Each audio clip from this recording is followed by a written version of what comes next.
This episode of VoiceOver पर चर्चा is powered by voicesbazaar.com, India's premium audio agency. Civil services करना चाहता था मैं. I wanted to be an IAS officer और an IPS. Voice acting is a, मैंने एक जगह शायद मैं किसी से बात करते हुए मैंने उनसे कहा था कि ये बड़ा लोनली काम है, लोनली प्रोफेशन. और कोई भी नहीं चाहता कि वो मेरी कहानी एक रोबोट कहे. हर इंसान चाहता है कि मेरी कहानी एक इंसान कहे. So, welcome to another episode of VoiceOver Per Charcha. In this special episode, we have a very senior, professional, seasoned, legendary voice artist who has lent his voice to more than thousands of commercial advertisements, documentaries, and it is countless. The list is too big.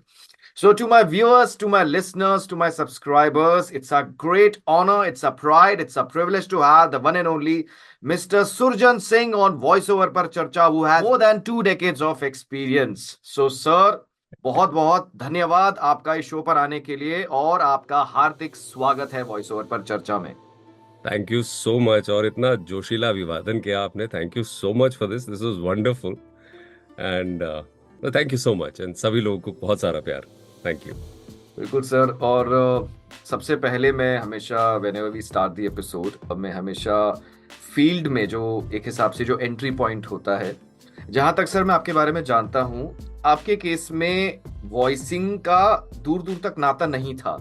मतलब through जैसे कह सकते हैं ना, family का जैसे एक background होता है या कहीं ऐसे प्लान होता है कि मुझे वॉइसिंग में जाना है. आपके केस में वो नहीं था और वो बहुत इंटरेस्टिंग कहानी है जो आपने कई जगह पे हम जैसे मैं सुन चुका हूं, लेकिन मैं चाहूंगा एक छोटा सा इस पे हम छोटी सी चर्चा कर सकते हैं अभी to start off the episode. Okay. No, that's quite interesting. Thank you so much for asking me. मैं अक्सर कहता हूँ, well, it's all fate to comply. जो हो गया है, और fate to complete. लेकिन thanks so much for asking this. But जिस जनरेशन से, अब मैं वर्ड जनरेशन यूज करने लगा हूँ क्योंकि मुझे 20 साल काम करते हुए हो गए, तो जिस दौरान हम लोग कर रहे थे और काम शुरू कर रहे थे, उस समय nobody ever dreamt और nobody ever thought that he's going to become a voice actor. Voice acting नाम की कोई इंडस्ट्री नहीं थी. एग्जिस्ट करती थी लेकिन बहुत सारे लोग जानते नहीं थे. Yes. क्योंकि ये इंडस्ट्री अपने आप में एक कॉन्क्रीट फॉर्म लेती है mid 90s and early 2000s में. सो उस टाइम पर बहुत सारे लोग, मुझे नहीं लगता कि कोई भी आदमी उठ करके ये कहता था कि मुझे वॉइस एक्टर बनना है, या उसका एक ड्रीम था कि मुझे वॉइस एक्टर बनना है. हाँ, उसको एक्टर बनना था. वो थिएटर में जा सकता था, वो फिल्मों में जा सकता था, वो सिनेमा, वो टीवी में जा सकता था, लेकिन कोई भी ये नहीं कहता था कि मुझे वॉइस एक्टिंग करनी है, क्योंकि इस तरह की कोई चीज और इस तरह का करियर ऐसा नहीं था कि वो एग्जिस्ट करता हो. बट मेरा भी इत्तेफाक ऐसे ही हुआ बाय एक्सीडेंट, जैसे बाकी मेरे ख्याल से मेरी इंडस्ट्री में और मेरे जानकारी में बाकी सभी लोगों का हुआ. हाँ, ये जरूर था कि बीइंग इन दिल्ली में एक चीज एग्जिस्ट करती थी जिसे हम रेडियो अनाउंसर्स कहते थे, क्योंकि दिल्ली में विविध भारती और रेडियो स्टेशंस का बड़ा बोलबाला था. दूरदर्शन, एग्जैक्टली, हाँ, दूरदर्शन था. तो जो लोगों की आवाज के साथ पहचान थी, या जो भी उनके साथ जो उनको नॉलेज थी उसके बारे में, वो लिमिटेड थी. Not as an RJ but as a presenter, as a broadcaster. इस तरह की चीज दिल्ली में बहुत एग्जिस्ट करती थी, जो मुंबई में भी एग्जिस्ट करती थी at some point, to a great extent. लेकिन और वहीं से शुरू हुआ जब ये एफएम और इनका दौर जब शुरू हुआ. प्राइवेट एफएम से भी पहले गवर्नमेंट एफएम ने कुछ प्राइवेट स्पॉन्सर्ड प्रोग्राम शुरू कर दिए थे लेट 90s में. एंड ऑफ कोर्स विद 2003 जो एक एफएम का वो हुआ, उसके बाद से एक आरजे कल्चर पूरा आ गया. तो उस दौरान, तो ये पूरी बैक स्टोरी इससे मैं रिलेट करना चाहता हूँ कि उस दौरान मैं मुझे तो पता ही नहीं था इस चीज के बारे में. मैं तो सिंपल, जैसे सब निकलते हैं सोचते हैं कि सिविल सर्विसेज करना चाहता था मैं. I wanted to be an IAS officer और an IPS. Government job, right, kind of. Yeah, so मेरे father, no, exactly not government job. Yes, so not a government job. Never wanted a government job. I was very specific that I wanted to become a civil servant. Okay. If not a civil servant, no, I wouldn't have taken up any government job. And as luck would have it, आप जानते हो इसकी तैयारी में बहुत समय लगता है.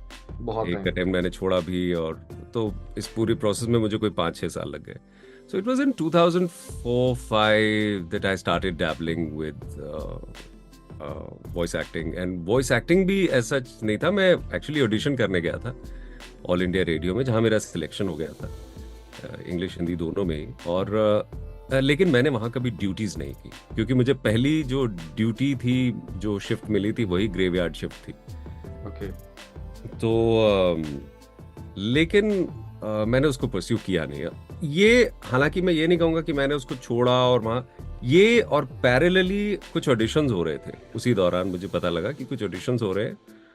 यूटीवी नाम का एक ऑर्गेनाइजेशन होता था, यूटीवी, जिनका हंगामा चैनल था, जहाँ से शिनचैन और कोची कामे कित्रेत्सु और इतने लेजेंडरी जापानीज कार्टून शुरू हुए. तो वो दिल्ली में होता था. And we used to, Panchsheel में स्टूडियो होते थे, and they were like 5-6 studios उनके अपने थे, and they had hired another 5-6 more studios. So we had plenty of very qualified, very nice directors, very good engineers, जिन लोगों से हमने बहुत सीखा. तो वहाँ से मैंने national geographic channel, and incidentally उसी टाइम पर हिस्ट्री चैनल लॉन्च हो रहा था. हिस्ट्री चैनल, सो आज हिस्ट्री चैनल हालांकि मुंबई में होता है काफ़ी हद तक उनके एपिसोड्स, लेकिन उस समय सारे चैनल ज़्यादातर दिल्ली से होते थे. तो इट वाज, आई रिमेंबर एक चैनल FX भी आया था. उसके बाद फॉक्स ट्रैवलर नाम का एक चैनल. NDTV ने अपने बहुत सारे प्रोग्राम्स की, गुड टाइम्स की डबिंग कराई हिंदी में, जो काफ़ी साल चली है और शायद अभी भी चल रही होगी. तो यहाँ से मेरा एक फेज शुरू हुआ जो डबिंग के साथ. एंड डबिंग के साथ ही पैरेलली हमारे यहाँ बहुत गवर्नमेंट स्पॉन्सर्ड प्रोग्राम्स का बड़ा कल्चर था दिल्ली में, तो मैं वो भी करने लगा. कुछ कमर्शियल रेडियो स्पॉट्स बहुत चलते थे, तो मेरा नाम किसी ने आगे सजेस्ट किया, तो वर्ड ऑफ माउथ किसी ने कहा कि भाई ये कर लो.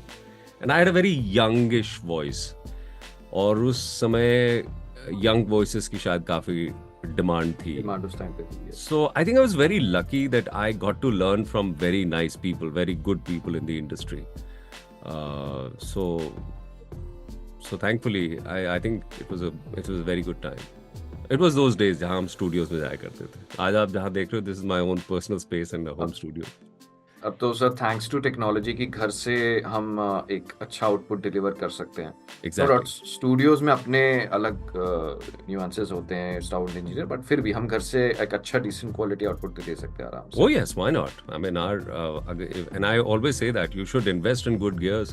You should invest in a good quality mic. You should invest in a good space and good acoustics. मेरा हमेशा से मानना है कि अगर आप ये कहते हैं कि मैं घर से रिकॉर्ड करके दे रहा हूँ, तो पहली कोशिश ये करिए कि अगर आप स्टूडियो से रिकॉर्ड करें. अगर आप ये चूज करते हैं, you choose to record it from your home, then you should be able to give a quality at least what you would have recorded in the studio, if not better. Yes. So you should invest. Every voice actor should invest in a good equipment. Certainly. So I've always, yeah. मैं हमेशा कभी अपने जैसे कभी कोई vlogs या videos बनाता हूँ, तो मैं हमेशा एग्जांपल यूज करता हूँ कि जैसे मुझे काफी बार पूछा कि माइक लेना क्या जरूरी है, मतलब ऐसी कमेंट रैंडम आया था, तो मैंने तो हमेशा यही जवाब दिया है कि एग्जांपल लेता हूँ मैं क्रिकेट के साथ, कि बैट्समैन कितना अच्छे से अच्छा हो, लेकिन अगर उसके पास प्लास्टिक का बैट होगा तो he can not become a batsman. तो यहाँ पे स्किल और टैलेंट, तो यहाँ पे इक्विपमेंट्स भी मैटर करती है और क्राफ्ट भी मैटर करता है. दोनों की जुगलबंदी सही होगी तो फिर काम आगे बढ़ेगा. एंड इससे ये भी पता चलता है आप कितने इन्वेस्टेड हैं अपने क्राफ्ट में. यस, सीरियसनेस का पता कितनी सीरियस हैं आप अपने क्राफ्ट में. एंड मुझे ऐसा लगता है कभी कभी ये एक फिल्म मेकर के साथ गलत चीज हो जाती है कि आप एक तरह से चीट कर रहे हैं, कि अगर आप कुछ वैसा इक्विपमेंट यूज कर लेते हैं, कुछ भी करके आप भेज दे रहे हैं. हालांकि पोस्ट प्रोडक्शन में बहुत कुछ आज की तारीख में क्लीन हो जाता है, but I still believe old school की रॉ मटेरियल जितना ज्यादा क्लीन और अच्छा जाए, अच्छी क्वालिटी का जाए, उतना अच्छा रहता है. मतलब जैसे सर नो डाउट, जैसे मोबाइल से आप रिकॉर्ड कर सकते हैं, बट वो जो माइक्रोफोन और जो प्रॉपर आप एक अकूस्टिक्स वगैरह के साथ जो दे सकते हो आउटपुट, वो आई थिंक तो ठीक है, टेक्नोलॉजी आ गई है, काफी चीजें हुई है, बट फिर भी वो माइक्रोफोन का काम तो बिगिनर्स के लिए मैं अक्सर कहता हूँ, जो लोग शुरुआत कर रहे हैं, जो अभी शुरुआत कर रहे हैं, जिन्हें मालूम नहीं है कि हमें वॉइस एक्टर बनना है या नहीं बनना है. यस. तो और वो अभी भी, और या प्रैक्टिस करना चाहते हैं अभी, तो मैं कहता हूँ ये भी ना करें कि आप वेट करें कि अच्छा मैं एक दिन माइक लूंगा, मैं खूब सारे यूट्यूब वीडियोस देख लूंगा, और पहले मैं देखूंगा कौन सा सबसे अच्छा माइक है, फिर देखूंगा कौन सबसे अच्छा केबल कौन सा है, फिर देखूंगा सबसे अच्छा साउंड कार्ड कौन सा है, उसमें मैं 2-3 महीने लगा दूंगा। अरे ये तो हो, नो, आई जस्ट बिलीव उस मामले में phone is a very good device. वो आपको कम से कम इतना कर सकता है कि आप अपनी स्क्रिप्ट को रिकॉर्ड करें और आप प्ले बैक करके सुन लें कि आपके फंबल्स कहाँ आ रहे हैं, आपके पॉजेस करेक्ट है या नहीं, आप जो फील करना चाहते हो सही कमियां है या जो नहीं। है। तो उस मामले में ये चीज़ बहुत अच्छी है, एंड आई थिंक उस मामले में उसको यूज़ करना चाहिए। लेकिन नो, नेवर एवर, मैं अपने सैंपल्स भी व्हाट्सएप पे नहीं, इस पर व्हाट्सएप या फोन से रिकॉर्ड करके यस, कभी नहीं भेजता। Right right. सो सर, आज के इस डिजिटल दौर में जहाँ पे एक समय जब आपने बात की, जब आपकी शुरुआत हुई थी, तब पहले तो अवेयरनेस नहीं थी इतनी वॉइस इंडस्ट्री का हिसाब से, कोई स्ट्रक्चर, मतलब एक फिल्म इंडस्ट्री मानी जाती थी, उसमें अनाउंसर वगैरह, रेडियो उसका एक पार्ट हो, मतलब अलग अलग चीज़ें थी। आज के समय में इंटरनेट के दौर पे अवेयरनेस, मतलब इंफॉर्मेशन जो है दैट इज, मतलब is you are just a click away. आप कुछ सर्च करते हो, आपके सामने इंफॉर्मेशन हाजिर है, चाहे वो यूट्यूब हो, गूगल हो। उसमें सीखना and deciding the right coach एक बहुत इंपॉर्टेंट पॉइंट है, नंबर वन। नंबर टू, बहुत सारे ये लोगों के मिसकंसेप्शंस भी होते हैं वॉइसिंग के बारे में, कि अच्छा आवाज़ बहुत भारी है तो मतलब वॉइस ओवर आर्टिस्ट बन जाओगे। ऐसे कई मिसकंसेप्शंस होते हैं। इसके बारे में आप अपनी क्या, अपनी राय रखना चाहेंगे, अपना जो अपनी बात रखना चाहेंगे इस चीज़ में आप? ओके, तो आपने दो चीज़ों में हम डिवाइड कर लेते हैं। पहला आपने सवाल किया कि कोच, एज अ कोच, या फिर आप अगर सीखना चाहते हैं, और दूसरा आप कहते हैं कि अगर क्या वॉइस कैसी होनी चाहिए, या Yes. वॉइस का टेम्बर कितना इम्पोर्टेंट है। ओके, तो इनको पहले हम ये कर लेते हैं कि ओके, सीखना कितना इम्पोर्टेंट है। देखिए, जब हम शुरुआत कर रहे थे ना, तो हमने सीखने में बहुत सारी गलतियां की। उन गलतियों से, कुछ गलतियां मैं बताता हूं कैसी होती हैं। जब आप आधे पके होते हैं, कच्चे होते हैं, और आप जिस क्लाइंट के सामने गए, उसने आपसे काम तो करा लिया, शायद वो बहुत शरीफ था, वो आपके मुंह पर उसने कुछ बोला नहीं कि मुझे अच्छा नहीं लगा, शायद आपकी वॉइस को हटा के उसने किसी और से करा लिया बाद में। लेकिन उसके दिमाग में अब ये हो गया कि इस बंदे के साथ मैं अपना समय नहीं खराब करूं। Yes, true. तो ये हुआ होगा मेरे साथ, लेकिन मुझे नहीं पता। हो सकता है आज, अब 20 साल बाद भी अगर वो आदमी मेरा नाम सुने तो कहे, अरे नहीं यार, वो ही इज नॉट फिट, मैंने कराया हुआ है यार, मैंने बहुत पहले कराया हुआ है, 15-20 साल पहले। ये ह्यूमन साइकोलॉजी है, this is how it works. दूसरी चीज, to learn the ropes, to learn the whole craft, मैं कहूंगा शायद मुझे किसी एक ऐसे मुकाम पर आने में जहां कि मैं ये कह सकूं और कॉन्फिडेंस से कह सकूं कि मैं इतना चार्ज कर सकता हूं, या मार्केट में मेरी ये कैपेबिलिटी है, शायद मुझे 4 से 5 साल या 6 साल जरूर लगे। मैं आपको डिसहार्टन नहीं कर रहा हूं, आपने डिजिटल एज में शुरू किया है तो वो चीजें बहुत तेज आप सीखोगे, लेकिन 4 से 5 साल का वक्त बहुत होता है।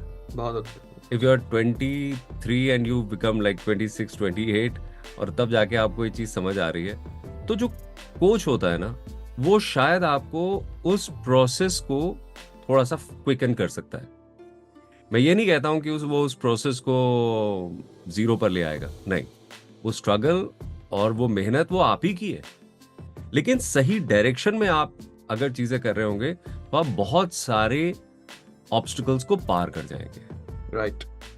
दूसरी चीज, आपको किस तरह से लोगों के साथ नेगोशिएट करना है, किस तरह से अपनी, देखिए after all it's a business at the end, when you are lending your voice, आप अपना एक मार्केट प्लेस बना रहे हो, अपना प्रोडक्ट है आपका वॉइस, ठीक है, उसको कैसे आप मार्केट में प्लेस करते हो, अगर वो आपने सीख लिया, अगर पहले से सीख कर आए हो, तो आप बहुत सारे आपकी प्रॉब्लम्स पहले से सॉर्ट आउट हो सकती हैं, बशर्ते वो क्वालिफाइड हो, पीपल जिन्होंने अपना समय उस फील्ड में दिया हो। और जैसे अगर आप मुझे इजाज़त दें तो मैं we have myself and with my co-founder, Shubho Shankar Chatterjee is a um, uh, very profound and very nice voice actor himself. और उनकी स्टोरी भी अपने आप में अमेजिंग है, कमाल की है. लंदन स्कूल ऑफ इकोनॉमिक्स से पढ़े हुए और बिल्कुल एक पढ़ाई लिखाई से जर्नलिज्म में गए और 20 साल उन्होंने जर्नलिज्म को दिए, टाइम्स नाउ, वायाकॉम. और उसके बाद वन फाइन डे वो डिसाइड करते हैं कि भैया मुझे नहीं करना है ये, मुझे तो वॉइस एक्टर बनना है. और हम भी मिले, हमने बातचीत की, and believe me he actually started making a living of voice overs. लेकिन उन्होंने मेहनत की, उस पूरे प्रोसेस में मेहनत की, लेकिन उन्हें बहुत लंबा वक्त नहीं लगा फिर. तो वो सीखते गए. कभी मैंने किसी से कहा कि आप इनसे बात कर लो, उनसे बात कर लो, वो सबसे मिलते रहे, बात करते रहे. तो that's when he came up with the idea. He said India में स्पेसिफिकली इस तरह के कोचेस नहीं है जो आपको एग्जैक्टली एक गाइडेंस दे पाए कि आप ऐसे कीजिए. ज्यादातर कोचेस के साथ या ज्यादातर लोग जो करते हैं उनके साथ प्रॉब्लम क्या है, वो ये कहते हैं वो तोता मैना की आवाज निकालेंगे, कुत्ते बिल्ली की आवाज निकालेंगे, अलग अलग तरह की आवाज निकालेंगे, और वो कहेंगे देखो अब आप अगर आप मेरे स्टूडेंट हो या अगर आप सामने वाला स्टूडेंट है, वो मुझे देख करके बिल्कुल ओवरवेल्म हो जाएगा. Oh my God, I have put the money at the right place, wow, I am learning from somebody like this.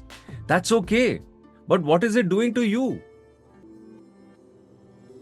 How वो रजिस्टर्स आपके पास है, वो रजिस्टर्स आपकी कैपेबिलिटी क्या है?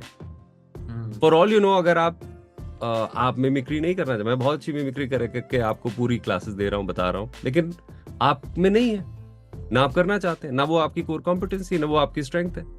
So coach will identify your strengths, coach will identify आपके lacunae क्या है, कौन सी चीज है जिनको हम पॉलिश कर सकते हैं.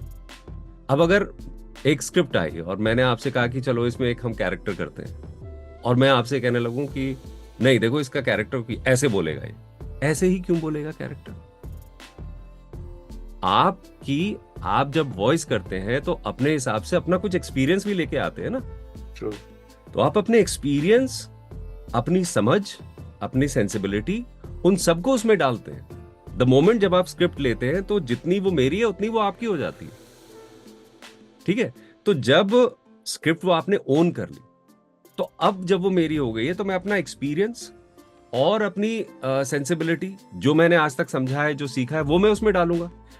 मैं आपसे ये क्यों कहूं कि नहीं ये ऐसे बोलो?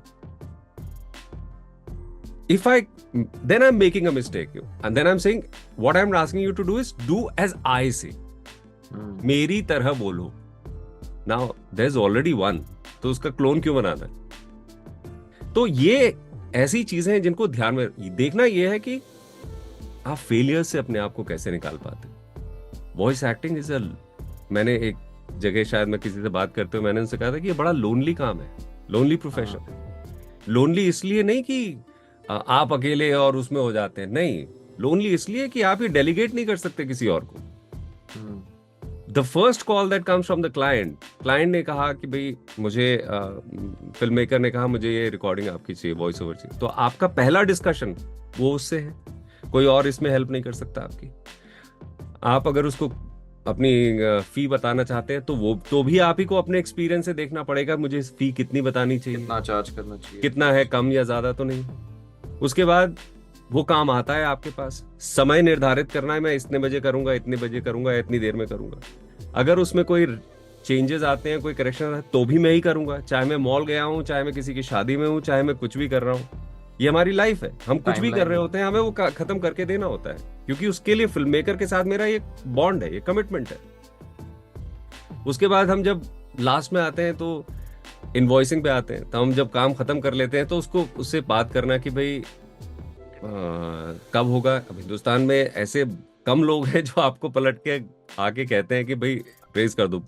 है बहुत सारे ऐसे भी. The best part is this is a great industry to be in. Yes, लेकिन कितने लोग होते हैं ऐसे? तो वो जो नहीं है, जिनको भूल गए, तो आप उनको पूछिए कि भाई कब होगा, वो उनके डेटा मंगवाइए, फिर उसको इनवॉइस बनाइए, फिर हाँ, यहाँ इसके बाद आप हेल्प अपने अकाउंट्स की ले सकते हैं, अकाउंटेंट की, कि भाई आप अकाउंट्स को शेयर कर दें।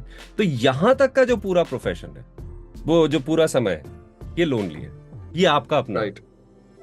इसमें कोई आपकी हेल्प नहीं कर सकता। तो ये हमें बहुत सुनने को मिलता है कि और ये आपको भी सुनने को मिलता होगा कि भाई यार बहुत बिजी रहते हो, यार वो तो बहुत बिजी रहता है, कहीं आना जाना मुश्किल हो जाता है। Well, this is the way it is. जो इस प्रोफेशन को कर रहा है और जो आपके बिल्कुल सबसे करीबी हैं, जो आपके इर्द गिर्द हैं, वही ये जानते होंगे कि ये काम कैसे होता है और उसमें कितना इन्वॉल्वमेंट होता है। क्योंकि उस 20 मिनट या 30 मिनट में, 1 मिनट में, घंटे में जो आप रिकॉर्डिंग को दे रहे हैं, अपना सब कुछ दे रहे होते हैं आप उसको। एब्सोल्युटली। ठीक है। तो ये कॉन्वर्सेशन वहां चला गया। What I was talking about was the कि जो मैंने शुभ शंकर और हमने शुरू किया था, this called the voice project. और इसमें यही था कि हम we wanted to have a community, basically just a community, कि आपसे हैंड होल्डिंग रहेगी कि भाई आप बताओ आपको क्या प्रॉब्लम आ रही है, हम बताएंगे कि इसमें क्या कर सकते हैं। क्योंकि पहले स्टूडियोज होते थे जहां आप कहीं भी जा सकते थे, स्टूडियोज आज भी मौजूद होते हैं, लेकिन फिजिकली पॉसिबल नहीं होता हर किसी के लिए जाना। कोई एक छोटे से कस्बे में है, कोई छोटे से शहर में है, छत्तीसगढ़ में रिकॉर्डिंग कर रहे हैं, उनको अगर हेल्प चाहिए वो कैसे आएंगे? कोई कर्नाटका में है या कोई महाराष्ट्र में है, तो वो कोई how does he reach, how he और she, how does he they know कि हमें क्या करना चाहिए इस पर्टिकुलर सिचुएशन में। तो आप वो छोटी छोटी चीजें हैं जो उसे क्विकन कर सकते हैं। अगर आपने उनको सही गाइडेंस दी तो आप उनको वो चीज को क्विकन कर सकते हैं। द सेकेंड बिट जो आपने पूछा था कि the kind of voice, there is no doubt about it कि लोग ये कहते हैं कि भाई अगर वॉइस राउंडेड हो और अच्छी हो और सूदिंग हो तो चीजें थोड़ी आसान हो जाती है, थोड़ी आसान हो जाती है। राइट। लेकिन अगर आप ये कहो कि यही चाहिए, नहीं, ऐसा नहीं, ऐसा नहीं होता। ऐसा नहीं होता। किसी भी किस्म की आवाज, एज लॉन्ग एज वो इंसानी गले से निकली है, there are takers for it. क्योंकि कितने भी लोग हो सकते हैं, कितने भी लोग बोले, अगर वो, इसीलिए मैं कह रहा हूं इंसानी गले से निकली हुई, कि वो आर्टिफिशियल इंसान इंटेलिजेंस, वर्ड ही बहुत अच्छा लगता है बस, आजकल सुनने में। हाँ, तो इंसान के गले से निकली हुई आवाज कुछ भी हो, वो किसी भी तरह की हो, अब देखना यह है कि आप उसकी रेंज कितनी बढ़ाते हैं। क्योंकि अब गला जो है आपका, ये तो इंस्ट्रूमेंट ही है ना, मतलब कितना वर्सेटाइल। करेक्ट। आप उससे जितनी वर्सेटिलिटी ले आएंगे, तो अक्सर लोग कहते हैं कि जैसे कि अरे विजय राज तो बड़े अच्छे वॉइस एक्टर है, या इरफान साहब बड़े अच्छे वॉइस एक्टर थे। देखिए, वो आवाज देते थे, लेकिन वो वॉइस एक्टर्स नहीं थे। वॉइस एक्टर से मेरा मतलब वॉइस आर्टिस्ट नहीं थे। मैं और थोड़ा सा सिंप्लीफाई कर देता हूं। वॉइस आर्टिस्ट से मतलब वो अपना लहजा ढूंढते थे, अपने लहजे में बोलते थे, अपना स्टाइल देते थे। ठीक है, कि मैंने ये स्क्रिप्ट है, मैं ऐसे ही बोलूंगा। कि अगर विजय राज साहब बोलेंगे तो वो कहेंगे, अरे छोटी से चंदन घिसवाएंगी, अरे देवी जी जब पहले से ही मालूम था तो करवा लिया होता, क्यों किया? Oh my God. अब किराएदारों को रखवाएंगी और ऐसे करवाएंगी मकान मालिक के साथ, तो ये झगड़े तो होते ही रहेंगे। वो Perfect. हाँ, अब आप उनसे कहिए कि नहीं विजय राज साहब, आप ना इसको ऐसे कर दीजिए कि छोटी से चंदन घिसवाएंगी, ऐसा करेंगी और वैसा करेंगी, मकान मालिक, किराएदार, ये चाहिए मुझे। You're going to the wrong person. He is not an artist. He is there. उनका एक अंदाज है, अंदाज है बोलने का, बोलने का स्टाइल है। तो वो कहते हैं मैं एक्टर हूं, if there are takers for this kind of a voice, go ahead, आप ले लीजिए, ठीक है, लेकिन मैं और किसी तरीके से नहीं बोलूंगा। लेकिन वॉइस एक्टर को, वॉइस आर्टिस्ट को हर तरीके से बोलना आना चाहिए, अगर वो उसे अपना बिजनेस बनाना चाहता है, अगर वो उसे अपनी रोजी रोटी बनाना चाहता है। ठीक है, अगर आपको कोई एक्टर या किसी जोन में आपको जाने के लिए कह रहा है, तो आप भले ही उसकी मिमिक्री ना करते हो, लेकिन उस जोन को समझना जरूरी है, क्योंकि वो स्क्रिप्ट उसने उस हिसाब से लिखी थी। तो कम से कम उस जोन में चले जाइए। जरूरी नहीं है कि आप, मैं ये कहूँ कि भाई विजय राज ऐसे ही होगा तो आप, लेकिन तो उस चीज को समझिए कि समझना पड़ेगा कि क्या कह रहा है वो, कि relaxed, next door and very slice of life, इस तरह की आवाज चाहिए। तो अगर उसको नहीं कर पा रहे तो उस जोन में आ जाइए। ये तो वॉइस एक्टिंग करेगा ना, ये तो वॉइस एक्टर को करना होगा ना। यही तो स्क्रिप्ट की डिमांड है, यही तो एक्टर चाहता है और यही फिल्म मेकर चाहता है। मतलब सर इसमें खास करके मैं ओवरऑल वॉइसिंग की बात करूं, डबिंग, वॉइस एक्टिंग, पहले ऐसा लगता था व्हेन जब हम प्रोफेशन में आते हैं हमें थोड़े हमारे प्री कंसीव्ड नोशंस होते हैं कि अच्छा वॉइसिंग आवाज़ और माइक्रोफोन का खेल है, अब मैं माई मॉड्यूलेशन वगैरह एक्सप्रेशन देना और सब काम हो जाएगा। लेकिन जब हम शुरू करते हैं तो ऐसा लगता है कि advertising is a totally different field. Advertising, documentary, ये तो ऐसा लग रहा है बिल्कुल अलग किरदार हो गया। एडवर्टाइजिंग में भी कितने टाइप्स होते हैं। स्पेसिफिकली बात करी जाए अगर कोई, जैसे डबिंग, वॉइस एक्टिंग, वहाँ पे थोड़ा कैरेक्टर वॉइसेस वगैरह, मॉड्यूलेशन वगैरह आ जाता है। स्पेसिफिकली टॉकिंग अबाउट एडवर्टाइजिंग में आपका इतना एक, हर आपका तो काफ़ी जॉनर्स में एक बहुत बढ़िया एक एक्सपीरियंस रहा है, बट खास करके एडवर्टाइजिंग की अगर हम बात करें, यहाँ पे लोगों का जैसे एक होता ना कि अच्छा एक्साइटमेंट से पढ़ेंगे तो चलो हमारा काम हो जाएगा, यहाँ पे आप क्या किन पॉइंट्स पे तवज्जो देना चाहेंगे कि एक एडवर्टाइजिंग स्क्रिप्ट को? This is a brilliant question and thank you so much for asking. इसमें ना दो बातें हैं, मैं दो लेवल पे ये डिस्कशन करना चाहता हूँ। पहला आर्टिस्ट पॉइंट ऑफ व्यू से, लेकिन मैं दूसरा एक इंडस्ट्री पर्सपेक्टिव से बात करना चाहता हूँ। मेरा एक सवाल क्लाइंट्स से है, इसमें थोड़ा सा दोष मैं एजेंसी को भी रखता हूं, क्योंकि ये जिम्मेदारी एजेंसीज की थी जिसे वो पूरी तरह से निभा नहीं पाए। और इसमें मैं उनको पूरी तरह से ब्लेम इसलिए नहीं करता हूं क्योंकि आफ्टर ऑल वो डिपेंडेंट थे क्लाइंट्स के ऊपर। क्लाइंट्स के एक साथ उनकी एक सर्टेन रिटेनरशिप होती है। सो मैं, जो लोग इस इंडस्ट्री में हैं वो तो समझते हैं, लेकिन जो लोग नहीं समझते हैं मैं उनको बता देता हूं कि क्या ये तीन मेन स्तंभ कौन कौन से हैं। क्लाइंट वो होता है जिसे अपना कैंपेन बनाना है, तो जिसे आप सैमसंग, एलजी या कोई भी आप एफएमसीजी ब्रांड या कुछ भी आप समझ सकते हैं, सोनी, व्हाटएवर, जो भी आपके दिमाग में, वो क्लाइंट है, क्योंकि उसे अपना एक एड बनवाना है। उनके पास एजेंसीज होती हैं, एजेंसीज जो कि एक रिटेनरशिप पर होती है। एजेंसीज का रोल ट्रेडिशनली हमेशा से ये रहा कि ये डिसाइड करना कि ब्रांड का कैंपेन कैसा होगा, ब्रांड का फील, लुक कैसा होगा, उसकी पोजीशनिंग कैसी होगी, जिसमें एक दोनों के साथ एक कॉमन चीजें शेयर होती थी। और तीसरा रोल आता था प्रोडक्शन हाउसेस का। Production houses and then studios को मैं एक ही बकेट में इस वक्त डाल देता हूं। प्रोडक्शन हाउसेस का काम था उस काम को एग्जीक्यूट करवाना। तो एक नटशल में ये समझ लीजिए कि फॉर एग्जाम्पल कोई एक आटे का ब्रांड है, तो उसने कहा मुझे एक ऐड चाहिए, तो एजेंसी कहती है कि भाई इसमें अच्छा, इस ऐड में हम ऐसा करते हैं, एक बच्चे को ले लेते हैं, गृहिणी को ले लेते हैं, पिता को ले लेते हैं, परिवार दिखाते हैं, तो ये चीज हम करते हैं। तो उन्होंने कहा हाँ, ये पोजीशनिंग मेरे लिए ठीक है। और उस पोजीशनिंग को एग्जीक्यूट करने के लिए एक प्रोडक्शन हाउस बीच में आता था, और वो प्रोडक्शन हाउस जनरली हायर करता है कि भाई मैं किस आर्टिस्ट के साथ काम कर रहा हूं। अब यहां पे प्रॉब्लम क्या होने लगी कि, और क्या होती है जो मैं देखता हूं, जितने भी एड्स, रेडियो एड्स से मैं शुरू करूंगा, रेडियो एड्स जितने भी हैं, जो ज्यादातर एफएम चैनल्स बनाते हैं, जो आजकल खुद ही बना रहे हैं, जो पहले प्रोड्यूस हुआ करते थे, वो बिल्कुल आम ऑडियंस से कटे हुए हैं। आम ऑडियंस जैसे एड्स का प्रोजेक्शन ऐसा बन गया है कि as if it is going out to a mass, लोगों तक जा रहा है। जबकि आप और हम सब जानते हैं वो जो रेडियो है वो उसे एक इंसान सुन रहा है।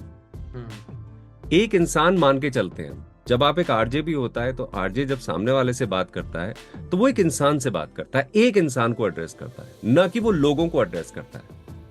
तो दोनों के बात करने का लहजा कैसा होगा?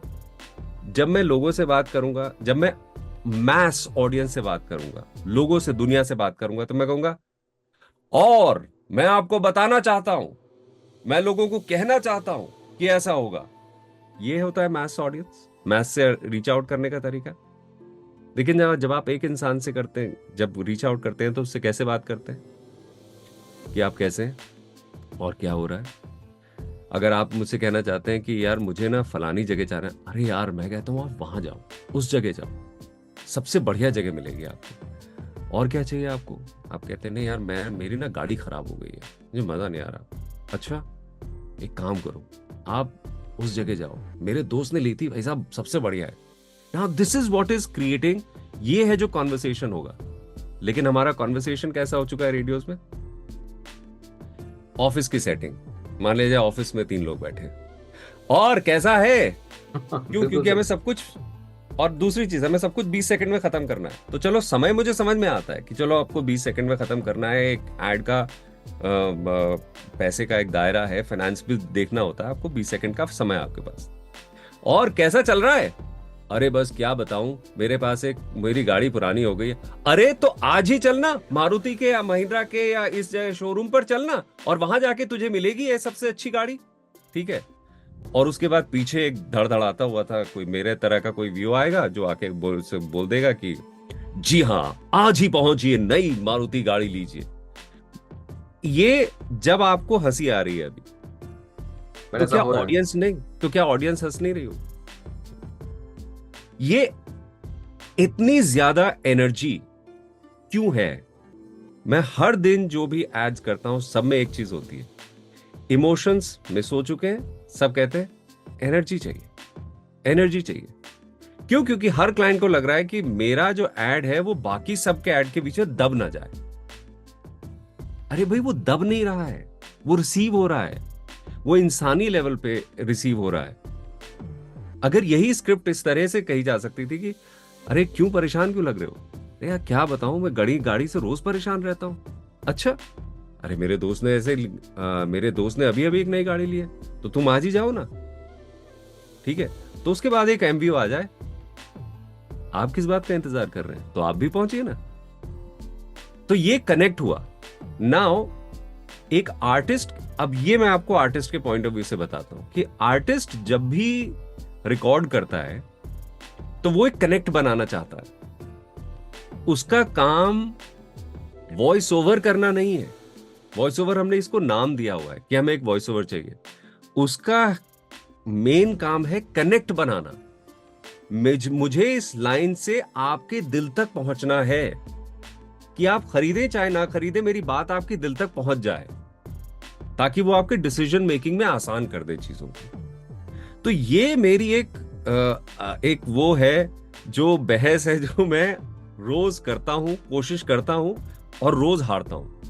फिलहाल मैं हार रहा हूं इस रेस में, लेकिन ये मेरी कोशिश रहती है कि मैं रोज लड़ूं और कम से कम कहूं।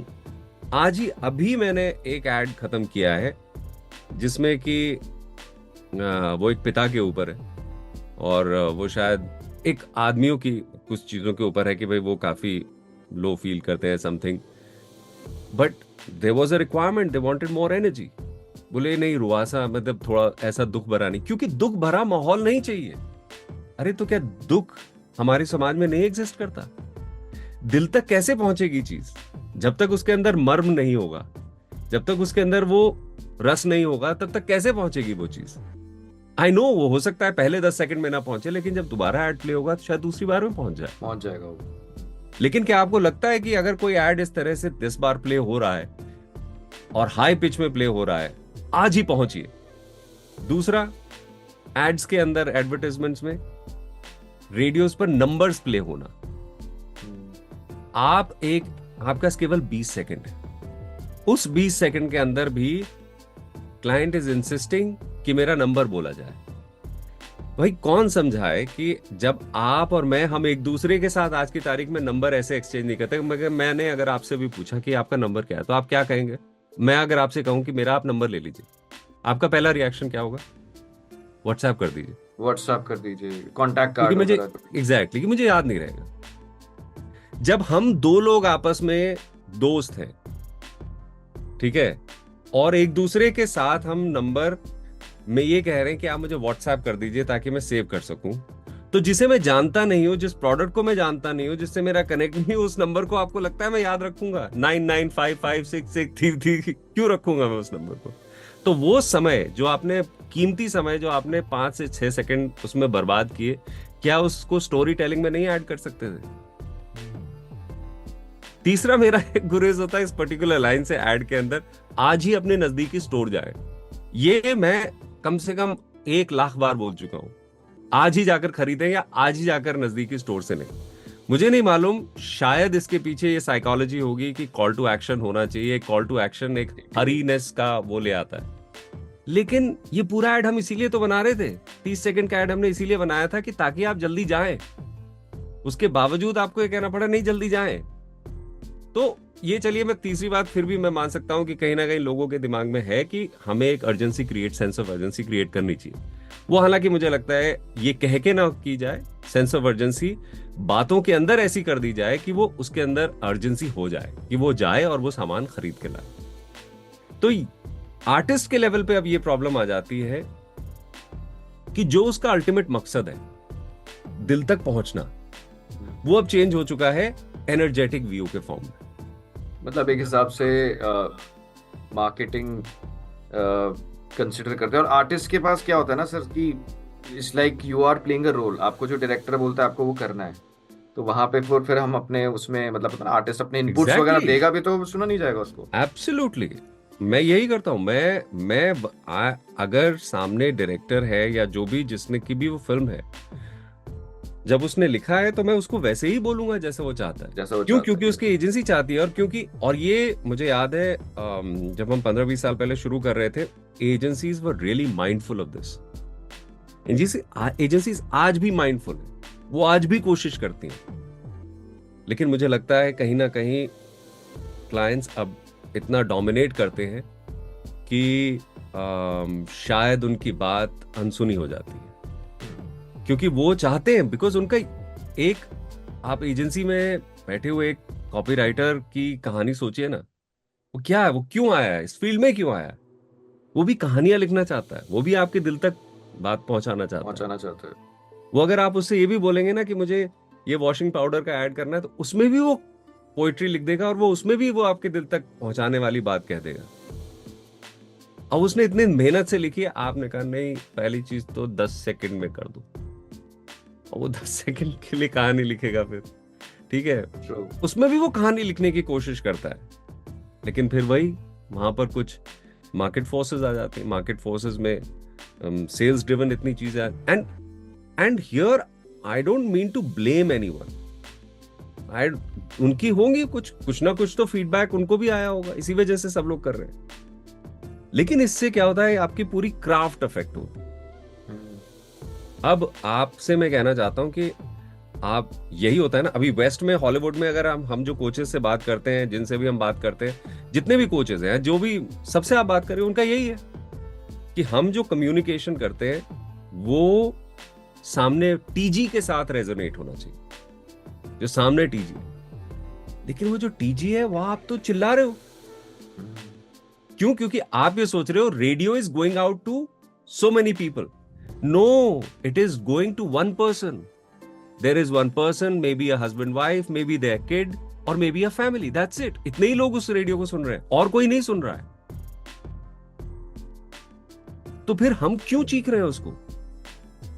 क्यों इतनी आवाज और इतनी एनर्जी के साथ बोल रहे हैं, जब वो काम आराम से हो सकता है? कितनी अच्छी कहानी 30 सेकंड और 10-20 सेकंड में, 10 सेकंड में बहुत अच्छी लिखते हैं वो लोग कहानी, और वो लिखना जानते हैं। उन्हें मौका दीजिए, उन्हें करने दीजिए अपना काम। लेकिन वही नहीं, स्ट्रेट कम्युनिकेशन आते ही, और उससे पूरा जो प्रोसेस है वो हिल जाता है। तो हम सिर्फ वॉइस एक्टर्स नहीं है। वॉइस एक्टर सिर्फ ये नहीं है कि वॉइस आर्टिस्ट है कि ये कहना है और बस एनर्जी में बोल देना। तो बोलना तो आता है, बोलना तो जानते हैं, लेकिन क्यों? जब वो बात ऐसे बोली जा सकती है कि आपके साथ रेजोनेट कर सके।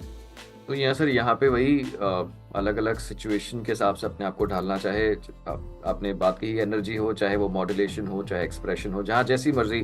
आजकल तो जॉनरास भी इतने सारे हो गए, ऑडियो बुक्स का दौर आ गया, मतलब पिछले 5-10 सालों से ऑडियो बुक्स हो गया, पॉडकास्ट जैसे कॉन्वर्सेशनल हो गया, वो काफी चीजें आ गई। हाँ, ऑडियो बुक्स में मैं कहूँगा, मेरी नजर में पर्सनली अगर आप मुझसे पूछें, ऑडियो बुक्स हमारी विधा का को मैं सबसे ऊपर रखता हूँ करना।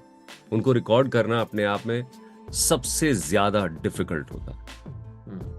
एक उस दौर में जहां आप 30 सेकंड या आजकल जो चलन है कि आप किसी का भी ध्यान 1 मिनट तक बांध के रखना है कि आपको, और रखना मुश्किल है, ऐसे में आप 7 घंटे की ऑडियो बुक करते हैं, 12-12 घंटे की। मैंने एक 20 घंटे की भी ऑडियो बुक की। तो इतनी लंबी ऑडियो बुक्स करना, तो ये तो करना हुआ। दूसरा, सुनने वाला, कि आप उसका ध्यान बांध सको, क्योंकि अपना वो बहुत कीमती समय में उसको सुन रहा होगा। या तो वो अपने ऑफिस से घर जा रहा है, उस वक्त वो सुन रहा है, या वो पार्क में घूम रहा है तब वो कर रहा है, तब सुन रहा है। तो उसके लिए वो उसका बड़ा मी टाइम है। उस टाइम में to do that, to perform that is very very, to my mind is very important and requires an incredible craft. मैंने अमीश की बुक की थी। अमीश ने जो ट्रिलॉजी लिखी है हिंदी में, रामचंद्र सीरीज, उनकी सीता जी और रावण और राम जी के ऊपर जो तीनों हमने की थी। और मैं बता नहीं सकता कि उसमें जो मजा आया मुझे। और क्योंकि वो एक ही जगह पर आप मंथरा भी प्ले कर रहे हो, मंथरा की बेटी भी प्ले कर रहे हो, आप राम भी प्ले कर रहे हो, आप लक्ष्मण भी प्ले कर रहे हो, आप भरत भी प्ले कर रहे हो। क्योंकि और आपको ये भी दिखाना है, आपको अपनी आवाज में बहुत बारीकी से ये लाना है कि ऐसा लगे कि ये राम जी ने बोला होगा। हालांकि लाइन ऐसे एंड होती है, और राम जी ने कहा या राम ने बोला, तो लक्ष्मण ने कहा, तो लक्ष्मण का किरदार कैसा है, तो भरत का किरदार कैसा है। वो किरदार को आइडेंटिफाई करना और उसके हिसाब से अपने नोट्स बना लेना, पहले मेंटल नोट्स बना लीजिए और कर लीजिए, और उसके बाद उसको परफॉर्म करना, I think challenging, it's one of the most challenging things. And लोग इसको बहुत हल्के में ले लेते हैं। और ये मैं अगेन इंडस्ट्री में बोलता हूँ कि इसको कहीं ऐसा ना हो कि अभी बहुत ज्यादा ध्यान नहीं दिया जा रहा। जिस लेवल पे रिकॉर्डिंग्स हो रही हैं, बस करवाए जा रहे हैं खूब, क्योंकि लोग कंटेंट सुनना चाहते हैं। हर चीज कंटेंट बन चुकी है, तो लोग सुन रहे हैं बहुत तेजी से, तो जल्दी जल्दी रिकॉर्ड करवाओ, जल्दी जल्दी रिकॉर्ड करें। मुझे लगता है थोड़ा सा उनको संयम बरतना चाहिए, थोड़ा सा उनको सब्र। मैं जो ऑडियो बुक प्रोड्यूसर्स, जो जितनी भी ऑडिबल्स वगैरह हैं एंड कुकू, उन लोगों को थोड़ा सा ये देखें कि क्वालिटी किस तरह से जा रही है, ताकि ये लॉन्जेविटी में रह सके, लंबे समय तक रह सके। एब्सोल्युटली सर, जैसे आपने अटेंशन स्पैन की बात की, उसमें भी जो अटेंशन स्पैन की जो गुंजाइश है, वो काफी काम जो है वो शॉर्ट्स और रील्स ने का बेड़ा गर्क किया। मतलब मैं नहीं कहूँगा बेड़ा गर्क किया, ये देखते हैं, मैं भी शॉर्ट्स वगैरह बनाता हूँ, देखता हूँ, लेकिन ऑफ कोर्स अटेंशन स्पैन, क्योंकि लोग आदी हो चुके हैं कि अच्छा 60 सेकंड का कंटेंट है, वो घुमाते जाते, रील स्वाइप करते जाते हैं।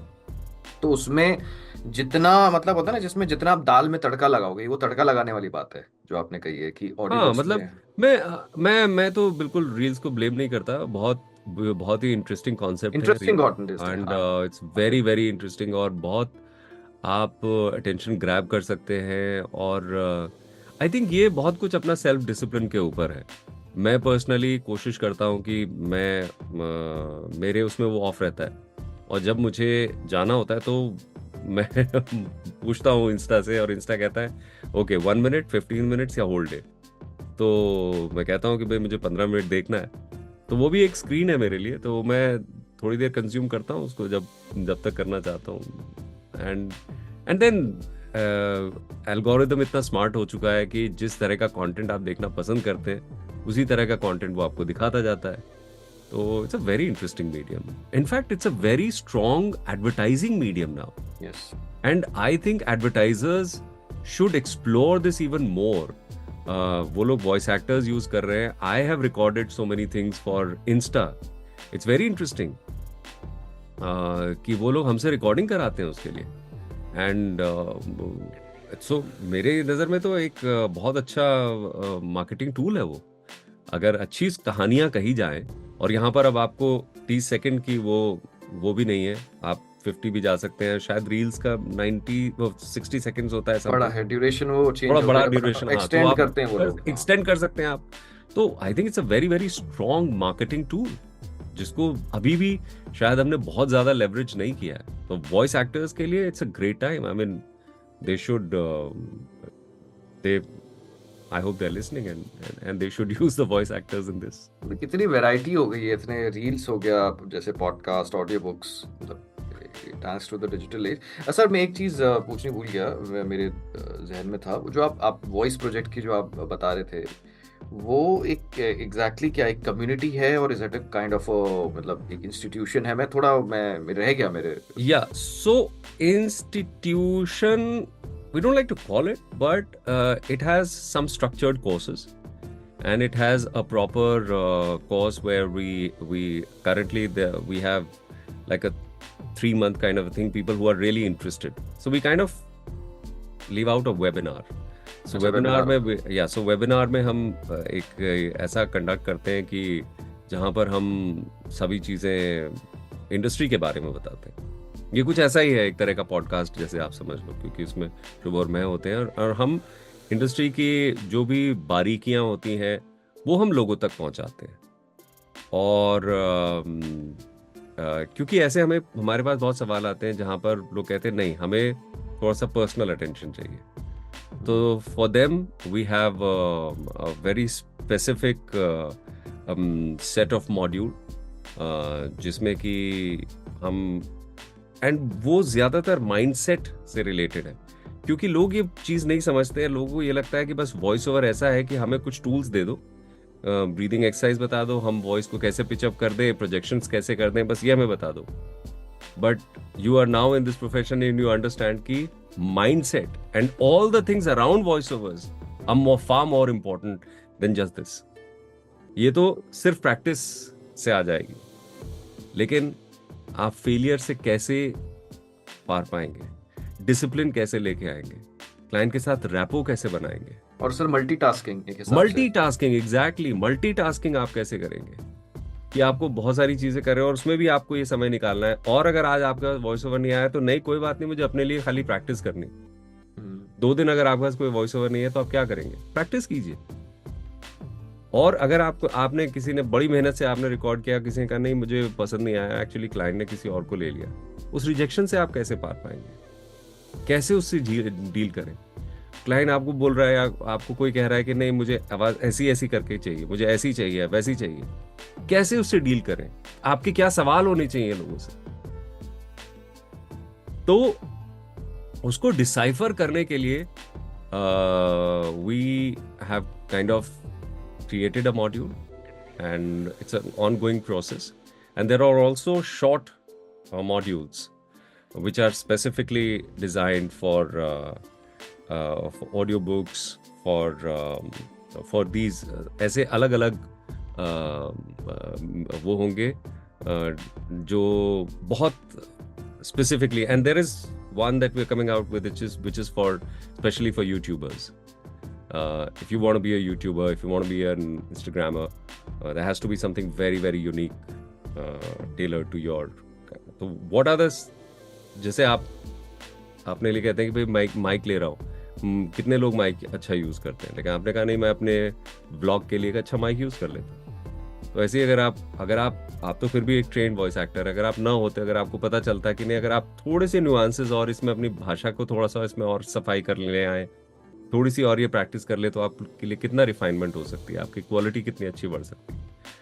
सो we are kind of developing some small modules based on that. तो सर इसके बारे में they should be out very very soon. तो सर इसके बारे में कह सकते हैं जो जानकारी इनके इन टर्म्स ऑफ वेबसाइट या फिर कोई इंस्टाग्राम का हैंडल है ये? So we have, it's called TVP, the Voice Project, नाम है इसका, the voice project. And the voice project हमारा व्हाट्सएप ग्रुप भी है, so that's it's very democratic. We have mentors जो समय समय पर उसकी that's all free, that's only for voice actors, serious voice actors. If you want to be a part of anybody who is into voice acting can actually be a part of that. So there is now, it's an ecosystem. where we are just increasing the list of mentors there who can come and share their experiences, which is so beneficial for the people who are just starting out. And believe me, like people who are starting out, it's not that people who are starting out in their 20s or 30s. We have people who are starting out who are in their 30s or then 40s, and we have somebody who's in their 60s. So we have all kinds of people who want to learn, because it's not just in front of the mic, it's also your interpersonal skill. वो आपको वैसे भी enhance करती है. तो अगर आपको छोटी छोटी बारीकियां पता चल जाती हैं जिन पर आप काम कर लेते हैं, तो एक लेवल से आप नेक्स्ट लेवल जा सकते हैं. So we've created certain modules of that sort. So yes, there is a website. There is it's called the Voice Project. It's called .com. The voiceproject.com. No, we didn't get the .com. We have .in. The .in. Yes. Okay. We have the .in and .co.in as well. So and then we have the Facebook page. We have so I think Insta is a great. We have the YouTube channel. And we also it's a great way to stay connected. WhatsApp is actually the quickest way to actually be connected. So we हम लोग regularly बीच में कभी Facebook पर कोई videos डालते हैं तो हम उसमें वो चैट का एक लिंक पेस्ट करते हैं, ताकि if there's somebody who, and we make sure that it is only for the voice artists. वो nobody else is entertained. Very serious discussion only about voiceover. So we also get to learn a lot. Basically हमें बहुत सीखने को मिलता है कि क्या लोगों की अप्रोच है, कैसे I mean इस पिछले 1-1.5 साल में हमने इतना कुछ सीखा है लोगों से, और इस तरह से. In fact, we had people who joined from Bangladesh, from Pakistan, from Sri Lanka. They're all a part of this. Nice. तो सर डेफिनेटली लर्निंग तो कंटिन्यूसली रहनी चाहिए इसमें. और दूसरा, जिस तरह के दौर में हमने दस्तक दिया है, अभी डिजिटल दौर तो शुरू हो ही चुका था, अब तो जिस दौर में जिसकी शुरुआत हो चुकी है 2020 से, दैट इज आर्टिफिशियल इंटेलिजेंस, तो उसमें हमें अपने आप को और इम्प्रूव करना, डाइवर्सिफाई करना, तो जाहिर सी बात है काफ़ी सीखना, नई चीज़ें सीखना, अडाप्ट करना. क्योंकि आप पहले तो कंपटीशन तो हमेशा से था, आज भी हम आगे भी रहेगा, लेकिन अब सामने वाले के पास, क्लाइंट जिसको भी काम करवाना, उसके पास एक चॉइस है कि आप सिर्फ इंसानों से कम्पीट नहीं कर रहे हो, आप अब मशीनों से भी कम्पीट कर रहे हो कहीं ना कहीं हिसाब से. चलो कोई लिमिटेशन कहते हैं कि ये नहीं कर सकते, वो नहीं कर सकता, बट वो अभी तो उसका स्टेज है, अभी तो वो हॉस्पिटल से जन्मा हुआ बच्चा है, जो भी शायद मुझे लग रहा है 5-10 साल में और इसमें ऑफ कोर्स ये बेहतर ही होने वाला है सर, जहां तक मैं समझ सकता हूँ. एंड वो तो स्मार्ट होगा ही होगा. बट मेरा हमेशा से मानना है कि शायद जब क्लाइंट अपनी कहानियां कहता है, और लोगों ने इनके अलग अलग टर्म्स रखे हैं जिन्हें लोग रेडियो स्पॉट्स कहते हैं, टीवीसीज कहते हैं, और आजकल के डिजिटल लिंगों में इन्हें एसेट्स कहा जाता है. Assets, yes. लेकिन मुझे लगता है वो अल्टीमेटली हैं तो कहानियां ही, और कोई भी नहीं चाहता कि वो मेरी कहानी एक रोबोट कहे. हर इंसान चाहता है कि मेरी कहानी एक इंसान कहे, क्योंकि मतलब एआई के ऊपर बहुत कुछ कहा जा सकता है, लेकिन अलग से पॉडकास्ट करना पड़ेगा, उसके लिए अलग से पॉडकास्ट करना पड़ेगा. And I think we need to do it as well, and we need to sensitize people as well. But एक बड़ी इंटरेस्टिंग चीज है कि क्लाइंट नहीं पसंद करता. Frankly client right now just doesn't want that, because he says, he feels अगर आपने कहीं उनको दे दिया तो दे फील चीटेड. उनको ऐसा लगता है कि आपने मेरे साथ चीटिंग की है, कि आपने इसमें तो मुझे एआई वॉइस लगा दिया. तो यस, डेफिनेटली हमारे लिए ये एक वॉइस ओवर आर्टिस्ट के लिए स्टेप अप वो है कि they step up, they rise to this occasion where they improve themselves and look inwards and are more sensitive to what the film maker wants. जो फिल्म है या जो भी एवी है वो किस तरह से बने, उसमें जितना ह्यूमन एलिमेंट हो सके. और ये again it brings me back to that same point, जैसे मैं कह रहा था कि जो कनेक्ट है ना, कि आप और मेरा जो कनेक्ट है वो कैसे होगा, वो तभी होगा जब वो एक ह्यूमन लेवल पे बात कही जाएगी, ना कि ये होगी आज पाइए आप 30,000 रुपए में ये वाली गाड़ी, 60,000 रुपए ऑफ हो गए. अगर मैं ये रेडियो में सुन रहा हूँ और अपने घर में सुन रहा हूँ तो मैं कहूंगा कि आप मेरे कान में चीख क्यों रहे हो यार. राइट. जी सर, बिल्कुल सही कहा। और बाकी सर ये तो ऐसा हो रहा है कि एक तो दो चीजें हैं। एक तो आपकी जो आवाज मुझे मैं सुन रहा हूँ ना, जो बेस जिस तरह से आप कह रहे हैं, तो मतलब मन करता है चर्चा चलती रहे। बट ऑफ कोर्स मैं चाहता हूँ कि और आगे हम कभी ऐसा और कभी प्लान करें फ्यूचर में। सो finally sir, thank you so much on coming on voice over पर चर्चा। नो आपसे नो, बात I'm so करके बहुत delighted अच्छा and लगा। thank you so much and अच्छा हुआ कि आपसे मुलाकात हुई।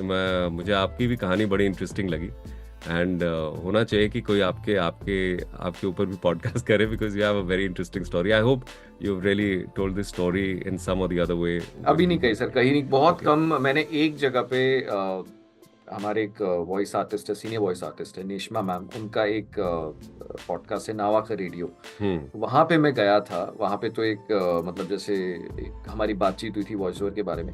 बट एज सच मैं कहीं अभी एज एन इंटरव्यू, मेरा अभी तक अभी तो सर बहुत कुछ करना बाकी है। तो अभी तो मुझे लगता नहीं कि मैं ऐसे कहीं जाना भी चाहूंगा। मैंने कभी बहुत कुछ सोच रखा है। हाँ, लेकिन सो मेरा just before I think you are just about to wind it up and I would still say जो लोग नए हैं और जो शुरुआत कर रहे हैं, बेशक डिजिटल आ चुका है, आप अपने घर से करिए, अपने घर से कंफर्टेबल हो सकते हैं तो कीजिए। लेकिन जब भी मौका मिले स्टूडियोज जाइए, लोगों से मिलिए क्योंकि बिल्कुल। आपको मैं आपको सच बताता हूँ, मैंने सबसे ज़्यादा अपने इन्हीं जो जो हमारे साउंड इंजीनियर्स हैं, जो डायरेक्टर्स हैं, मैंने उन्हीं से सबसे यस। ज़्यादा सीखा है। उनसे बात करके उनकी एक बड़ी पारखी नज़र होती है।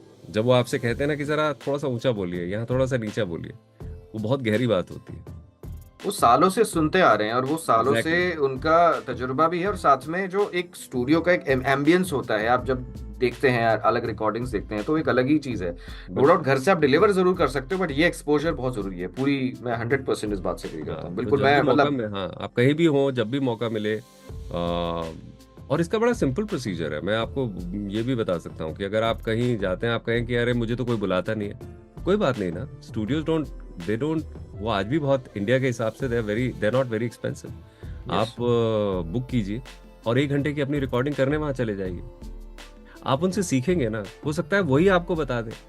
आप अपने घर में बैठ रहे हैं और इससे अच्छा तो ये है ना कि आप थोड़ी देर के लिए उनसे जाकर के मिलाएं और आप उनसे कहें कि मैं रिकॉर्ड करूंगा आपके यहाँ, मुझे 15-20 मिनट का एक काम मिला है, तो take the money whatever you want to charge, but मैं आपके सामने कर भी लूंगा और आप मुझे देख भी लीजिएगा। So you also develop a rapport, you also develop a connect and you also get a second opinion. ये सर बिल्कुल सही कहा। एंड इस बात पे बस ये होता है कि जैसे मैंने कहा, ह्यूमन इंटरवेंशन और एक दूसरे से मिलना। क्योंकि कल आने वाले समय में जहाँ मुझे लगता है ना, robotics is gonna synchronize with AI, तो कहीं ऐसा भी होगा कि वो भी आपको फीडबैक दे सकता है। तो यहाँ तक भी बात पहुंच जाएगी कि अच्छा स्टूडियो जाने का मतलब अपने काम में बात पहुंचा रहा हूँ ये। देखो, लेकिन वो फीडबैक दे, वो ठीक है, लेकिन उसका फीडबैक मानने के लिए आप बाध्य हो, ये प्रॉब्लम होगी। ये प्रॉब्लम होगी। Right sir. वो फीडबैक दे, दैट इज परफेक्टली फाइन, वो तो बड़ी यस अच्छी सर। बात है। हाँ। लेकिन वो ये कहे कि नहीं ये काम ऐसे ही होगा और आप उसके लिए बाध्य हैं, देन हाँ। Welcome to the world of iRobot. So I, in fact, thankfully, I also actually dubbed iRobot. I dubbed Will Smith. Oh Yeah, I nice. dubbed the character of Will Smith. वाह। So, so वो एक hangover है मेरे आज तक दिमाग में कि रोबोट्स क्या कर सकते हैं। ये तो बचपन में सोचते थे फिक्शन है, बट तो पता नहीं, ऐसे लग रहा है कुछ कुछ कुछ हद तक एटलीस्ट रियलिटी बन रही है। Hmm. So anyways sir, finally thank you so much. And बहुत अच्छा लगा सर आपसे बात करके। और I'm और so भी हम glad. काफी चर्चा ऐसे आगे रखेंगे हम, नहीं, और सो ग्लैड, बिल्कुल। आपने तो, बल्कि मैं कहूँगा आपने मुझे मेरी भड़ास निकालने का मौका दिया और इतनी कैंडिडली बात करने का मौका दिया। मैं इतनी सारी बातें, वरना लोग खुल के एजेंसीज, क्लाइंट्स, इन रिश्तों पर बात करते नहीं है। I am very candid, I like to talk about it because सभी को बदलना है, थोड़ा थोड़ा बदलाव चीज़ों में ज़रूरी है ऑफ कोर्स सर, बदलाव अगर जरूरी हमें है। बेहतर बनना है, कुछ अच्छा करना है तो। वो तो कहते हैं ना, change is the only constant in the या universe. Yes, absolutely true. So finally sir, हम लोग जरूर मिलेंगे। और जो भी लिंक्स वगैरह, मतलब मुझे लगता है कि जो लोग जानना चाहते हैं इस कम्युनिटी के बारे में, जो आपके जो ऑनलाइन वेब, जो भी kind of all the web assets and all web properties in fact, तो मैं ज़रूर चाहूँगा अपनी एपिसोड्स वगैरह में मैं डिस्क्रिप्शन में इसका जिक्र करूँ, ताकि जिन लोगों को इस बारे में प्लीज जानकारी प्लीज, चाहिए। That's so kind of you, that's thank you so much for doing that. Okay sir. या